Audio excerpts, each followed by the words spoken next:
75 वर्ष कार्यकाल पूरा होना ये अपने आप में एक बहुत बड़ी घटना होती है।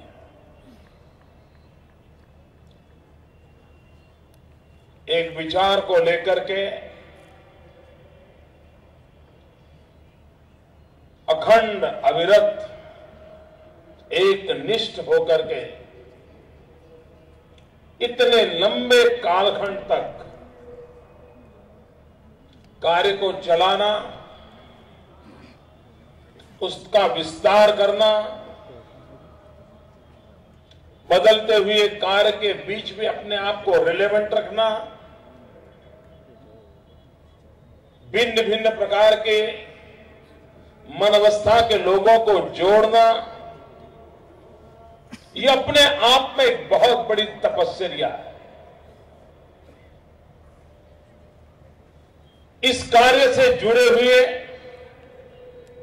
उन सभी को मैं प्रणाम करता हूं जिन्होंने 75 साल तक इस पवित्र कार्य को आगे बढ़ाया है और ऊंचाइयों पर ले गए हैं।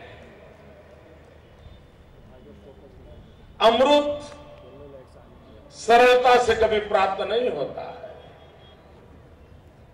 देवों को भी पूरा समुद्र मंथन करना पड़ा, तब जाकर के अमृत नसीब हुआ था। इस 75 की साल की यात्रा यह अपने आप में उस मंथन का काल है जो आज इस अमृत पर्वत तक पहुंचा है। और अमृत महोत्सव मनाने का सौभाग्य प्राप्त हुआ है। और इस अमृत महोत्सव का विषय भी मानव आर्थिक कारणों से, आर्थिक आवश्यकताओं से, आर्थिक विचारों के प्रभाव में नए नए शब्दों को जन्म देता है, नई नई परंपराओं को विकसित करता है। और उसके कारण एक शब्द पिछले कुछ सालों से पूरे विश्व में प्रचलित हुआ है आर्थिक कारणों से, ग्लोबलाइजेशन, वैश्वीकरण। ये वैश्वीकरण के मूल में आर्थिक अनुसंधान जुड़ा हुआ है। लेकिन हमारे पूर्वजों ने,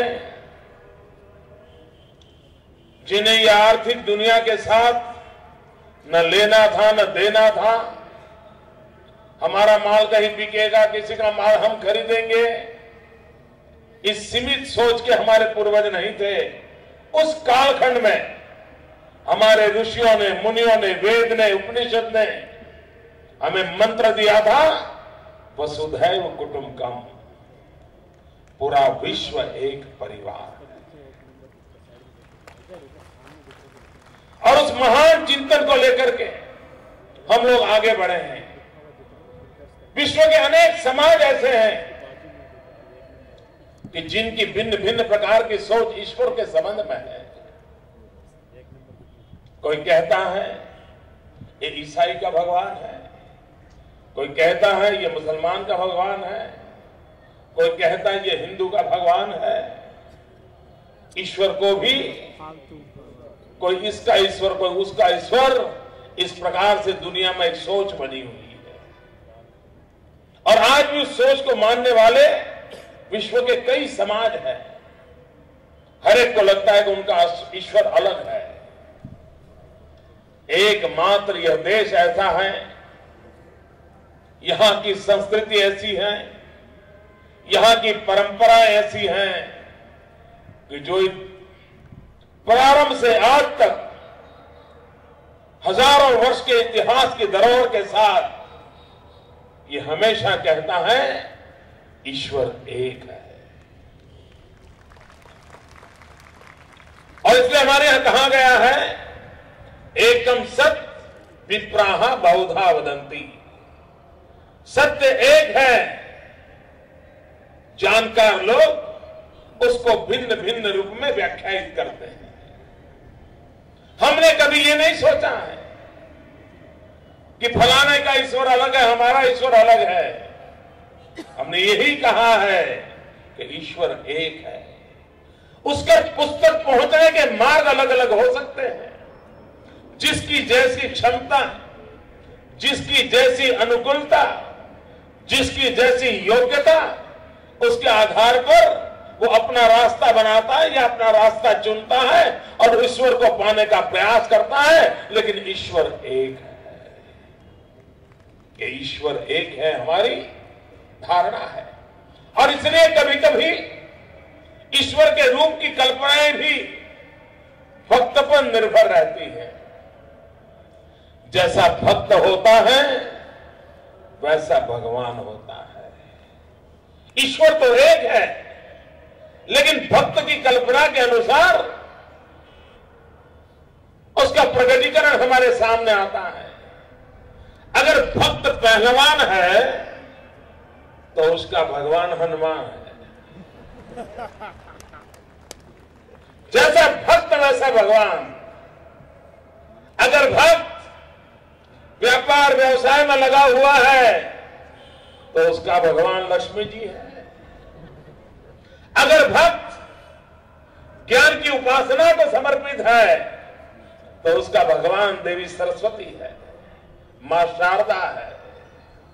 तो जैसा भक्त वैसा भगवान, ये भक्त की परिकल्पना के कारण है, लेकिन इस बात को हमने स्वीकार किया हुआ है, ईश्वर एक है। यही तो देश है जहां आदि शंकराचार्य ने अद्वैत का सिद्धांत दिया था। शायद विश्व में आज भी इतने महामूल्य सिद्धांत को कहीं से भी सुनाई नहीं पड़ रहा है। सहस्त्रों वर्ष पहले इस विचार को हमारी भूमि पर चरितार्थ किया गया था, अद्वैत। और यूं तो अद्वैत शब्द सुनते हैं तो बड़ा भारी लगता है, ऐसा लगता है तो एक महान महान पंडितों का काम है। लेकिन थोड़ा सा बारीकी से उस शब्द को कान से सुनते समय अगर दिमाग को भी जोड़ दे तो पता चले जाए, बहुत ही सरलता से व्याख्यायित किया गया है, जहां द्वैत नहीं है वही अद्वैत है। मैं और आप भिन्न नहीं है,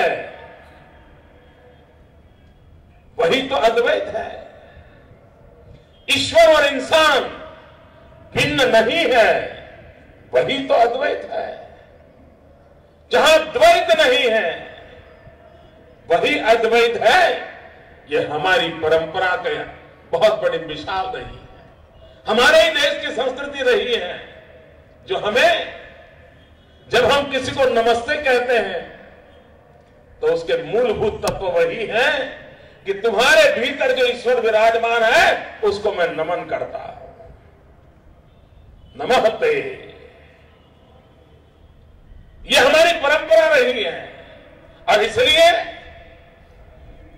आज जो पूरे विश्व में जो कॉन्फ्लिक्ट नजर आ रहे हैं, दुनिया जो संकटों में घिरी हुई है, उसकी गहराई में जाते हैं तो पता चलता है कि आखिरकार ये कॉन्फ्लिक्ट कहां से आए हैं।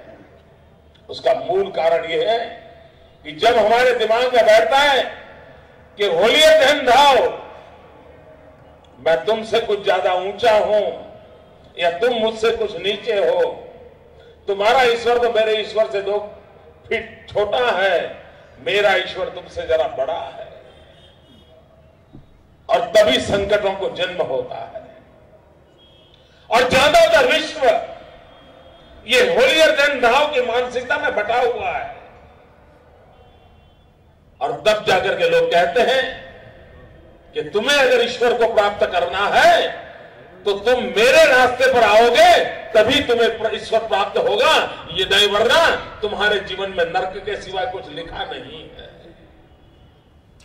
ये विकृत सोच विश्व में बनी हुई है कि तुम्हें ईश्वर प्राप्त करना है तो तुमको वही रास्ते पर आना पड़ेगा जिस रास्ते पर से मैं गुजर रहा हूं। कि तुम्हारी जिस ईश्वर में जिस रूप में श्रद्धा हो, तुम्हारा जो मार्ग हो, उस मार्ग को समर्पित भाव से तुम चलोगे तो तुम्हें भी मोक्ष प्राप्त होगा, तुम्हें भी ईश्वर प्राप्त होगा, तुम्हें कोई नरक के अंदर जाने की नौबत नहीं आएगी। अपना मार्ग छोड़ने का, अपने मार्ग से चलित होने की आवश्यकता नहीं है। यही विचार था जो समाज की सब शक्तियों को जोड़ता था, आदर करता था, उसी एक मूल विचार को उजागर करने का प्रयास प्रजापति ईश्वरीय ब्रह्मा विद्यालय ने जो शुरू किया है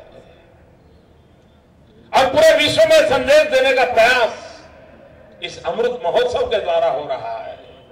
हम ही तो लोग हैं जो छोड़ में रणछोड़ को देखते हैं, पौधे में परमात्मा देखते हैं, प्रकृति को परमात्मा का रूप देखते हैं। आज विश्व सूर्य शक्ति की ओर नजर कर रहा है। एनर्जी सोर्स के लिए अकेला बचा हुआ मार्ग सूर्य दिख रहा है। हमारे पूर्वजों ने हमें जीवन के अंदर सूर्य शक्ति की उपासना के लिए, सूर्य उपासना के लिए प्रेरित किया था। सूर्य की शक्ति को स्वीकार करने के लिए हमारे यहां जीवन के प्रारंभ काल से ही सिखाया जाता है। आज पूरा विश्व ग्लोबल वार्मिंग के संकट से गुजर रहा है। एक हम ही लोग थे जो बालक को घर में पढ़ाते थे। हमारी यहां परंपरा थी कि बालक जब सुबह बिस्तर से उठता था तो मां उसे कहती थी कि बेटे बिस्तर से जमीन पर पग रखने से पहले ये पृथ्वी मां की क्षमा मांगो, ताकि तुम उसको पीड़ा दे रहे हो, उस पृथ्वी मां के सीने पर तुम अपना कदम रख रहे हो, तुम पहले पृथ्वी मां की क्षमा मांगो और उसके बाद बिस्तर से नीचे जमीन पे पैर रखो। ये ना प्रकृति के प्रति प्रेम करने का कितना उत्तम माध्यम इस धरती में घर घर में सहज रूप से समाविष्ट था। लेकिन जब अपनी चीजों को हम भूल गए और अपनी चीजों से विश्व को जोड़ नहीं पाए, विश्व तक पहुंचा नहीं पाए, और दूसरी तरफ भोगवादी परंपरा पैदा हुई और लोगों को लगने लगा कि ईश्वर ने जो कुछ निर्माण किया है उसका उपभोग करना ही मेरा अधिकार है। और जब ईश्वर की दी हुई हर चीज का उपभोग करना मनुष्य ने अधिकार मान लिया और तभी से प्रकृति का शोषण होने लगा, एक्सप्लॉइटेशन ऑफ नेचर शुरू हुआ और आज प्राकृतिक संकटों से मानव जात आकर के घिर गई है। विश्व बड़े संकट से गुजर रहा है और उससे भी अगर बचना है तो यही मार्ग है। जीव और शिव एक है, और जब जीव और शिव एक है, ये जब हम स्वीकार करते हैं तब जाकर के हम पौधे में परमात्मा देख सकते हैं, हम छोड़ में रणछोड़ देख सकते हैं, हम गंगा में मां देख सकते हैं, हम गाय में मां का दर्शन कर सकते हैं। पूरी प्रकृति के अंदर हिमालय को हम परम पिता मानने को तैयार हो जाते हैं और तब जाकर के पूरी प्रकृति के साथ अपने आप को जोड़ने का कारण बन जाते हैं और तब उस प्रकृति का एक्सप्लॉइटेशन करने की इच्छा हमारे भीतर पैदा नहीं होती है। और इसलिए जीवन को इस ऊंचाइयों तक ले जाना, यही तो हमारी आध्यात्मिक परंपरा रही है, यही तो हमारी आध्यात्मिकता की विरासत रही है। आज विश्व एक तीसरे संकट की ओर गुजर रहा है और वो संकट है आतंकवाद। ये आतंकवाद का जन्म भी मेरा मार्ग सही है उस अहम भाव से पैदा होता है। जिस पल वयम का भाव पैदा होता है तब वो भाव नष्ट हो जाता है। और इसके लिए भी ईश्वर एक है, हम सब उसके संतान हैं। हमारे बीच टकराव क्यों? तुम बड़े मैं छोटा, तुम छोटे मैं बड़ा, ये भाव क्यों? अगर हम इस प्रकार की दुविधा से मुक्त हो जाते हैं तो हमारे भीतर आतंकवादी मानसिकता जो बैठती है वो भी निकल जाती है और समाज को ग्रस्त करने वाली आतंकवादी प्रवृत्तियां हैं उससे भी मुक्ति का संभावना का रास्ता खुल जाता है। पूरा विश्व एक परिवार जब मान ले तो आतंकवाद के लिए जगह नहीं होती है। कोई किसी का गला काटे ये संभव नहीं होता है। और यही इस देश की, इस परंपरा की, संस्कृति की विशेषता रही है। उन विशेषताओं को लेकर के हम आगे बढ़ना चाहें और आज इस अमृत पर्व के निमित्त जो आध्यात्मिक संदेश हम सब तक पहुंच रहा है, और मैं देख रहा हूं पूरे विश्व ये बात मानने को तैयार नहीं है कि हमारे देश में नारी शक्ति का स्थान क्या है। आज भी दुनिया के लोग हमें सवाल उठाते रहते हैं कि आपके यहां महिलाओं का स्थान क्या है। जो ब्रह्मा कुमारी की पूरी मूवमेंट देख लें उनको पता चलेगा कि नारी शक्ति का स्थान क्या होता है। सारा कारोबार कैसे चलाते हैं, कितने उत्तम तरीके से चलाते हैं। मातृशक्ति का सम्मान, ये हमारे देश की विरासत है। लेकिन विश्व को उसकी भाषा में अब तक हम समझाने में सफल नहीं हुए। मित्रों, दुनिया के समृद्ध से समृद्ध देश, लोकतंत्र के पुराने में पुराने होने का दावा करने वाले देश भी आज भी अपने राष्ट्र के मुखिया के रूप में नारी को स्वीकार करने का हिम्मत नहीं बताते हैं। लेकिन जहां जहां पर हिंदू संस्कृति, हिंदू परंपरा, हिंदुस्तान का प्रभाव रहा, उन सारे देशों में देखिए कि उन देशों ने अपने राष्ट्र के मुखिया के रूप में नारी को स्वीकारने का गौरव किया है।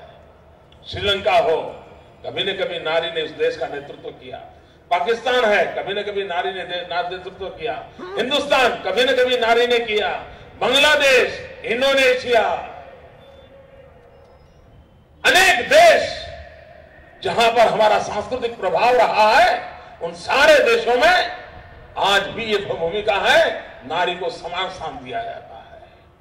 लेकिन विश्व के अंदर आज भी हमारे विषय में अनेक भ्रम फैले हुए हैं। अगर हमारी ब्रह्मा कुमारी इस मूवमेंट को भी लोग देखेंगे तो उन सारे भ्रमों का निरसन हो जाएगा कि हमारे यहाँ मातृशक्ति का स्थान क्या होता है, हमारे यहाँ मां बहनों का स्थान क्या होता है।